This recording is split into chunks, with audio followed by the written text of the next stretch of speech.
for the future, and I congratulated her on having raised a nice son.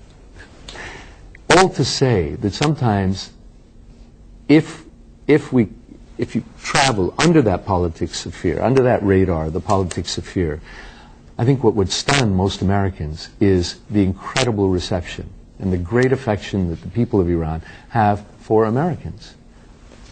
Outside of the politics, there is an enormous friendship that's there.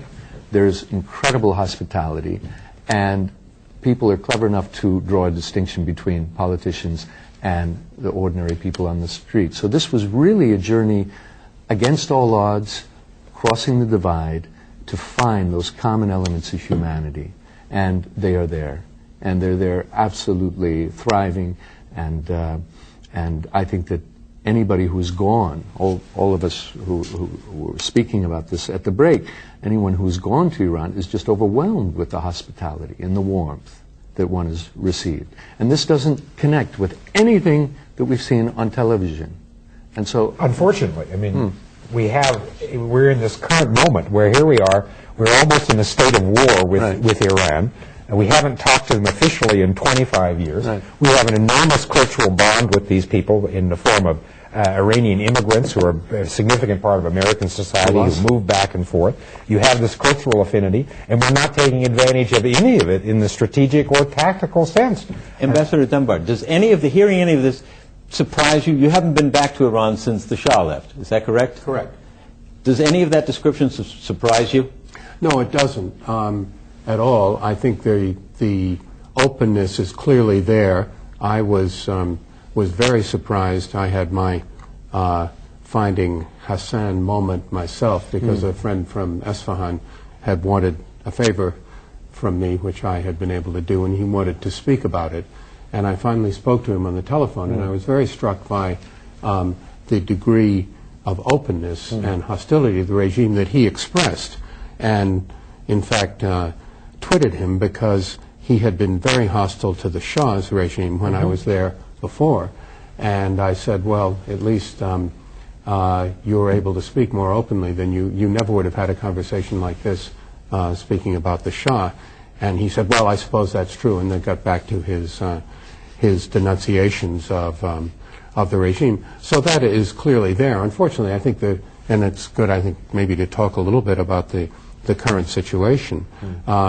The politics do tend to predominate, and I think that I guess we and the Iranians and our government and their government face a very large dilemma, and it's very, very acute for us, I think. General sense is, well, let's go and exploit this. Let's make it all work. Why do we have to be so mean to the Iranians? The option of being open to Iran generally is the better of two fairly unpleasant options that we have to follow. I don't think we can follow the confrontational policy. No. I think it's pretty clear that, first of all, if Seymour Hersh, if there was a grain of truth to what he wrote recently about all these operations inside Iran, we're going to make a frightful mess of that. We couldn't even find the weapons of mass destruction sites in Iraq when we were occupying the country, and the Iranians have gone to some length to hiding these. Furthermore, I think in the unthinkable idea of having some kind of military confrontation with the Iranians, that's going to need a draft. And that's going to mean that this policy of this administration, the politics of fear that you spoke of, will mean that we actually have to make people make some sacrifices. And I don't think that they're prepared to do it. Two very important voices, just symbolically, two people that probably the Americans are aware of. Inside the country, you have the Nobel Prize winner, Shirin Ebadi, who said any American confrontation was going to put back our democratic reform process 10 years. Yep.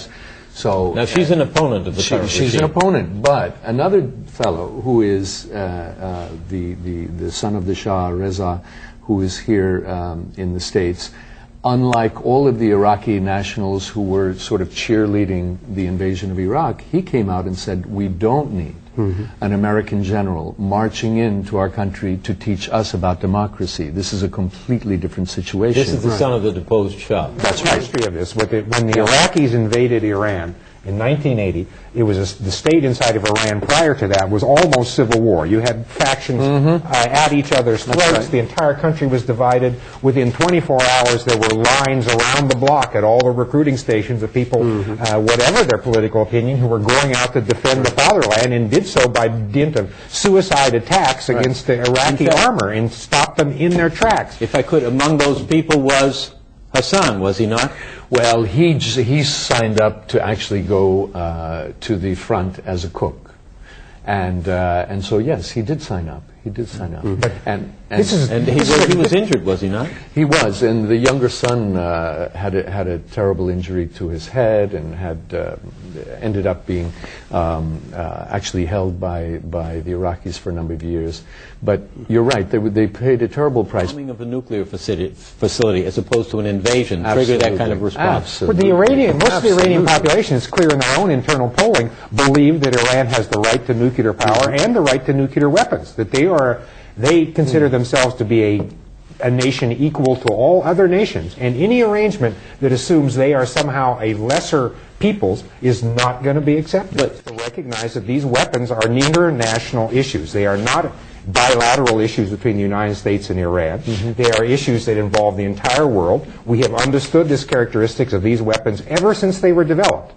And we have resisted, for our own internal political reasons, any attempts to actively defuse this question around the world. So now is the time to do that. Let's go after weapons of mass destruction. Everybody thinks they're bad things, but they are bad things in the hands of anybody who has them, including the Americans. This is not a weapon that is somehow changed with the character of the people who use it. I also want to speak about the innate intelligence. This is something quite extraordinary. Do you know that at Stanford University, the electrical engineering department alone, the chairman of that department has said that without a doubt, the finest university in the world, preparing electrical engineers, undergraduate, is Sharif University in Tehran. 15 were accepted into the program, into the graduate program, last year, given straight green cards, brought into the country. There's an innate intelligence to this country. It is not simply the black robes that we've been describing. And I think I'd have to agree with you. This requires nuancing. Where are the Democrats? Where are other positions? Joe Klein came out with a very interesting comment. He said, what about fatal embrace? He wrote this about a year and a half ago. I said, Joe, what's fatal embrace? He said, what if we were to simply unilaterally recognize the country? Unilaterally. Regardless of the response on either side. Because, in fact, what that would do is create, in this very complex political situation where hardliners are battling reformers, it would create the debate. Do we accept or don't we? But I think independent of the politics in this country, it's important for us to make the point, whether the Democrats or the Republicans are out there subscribing it, to make the point straight to the American people. We have options here. The notion that it is inevitable that we end up at the throats of the Iranians and they at our throats is foolishness.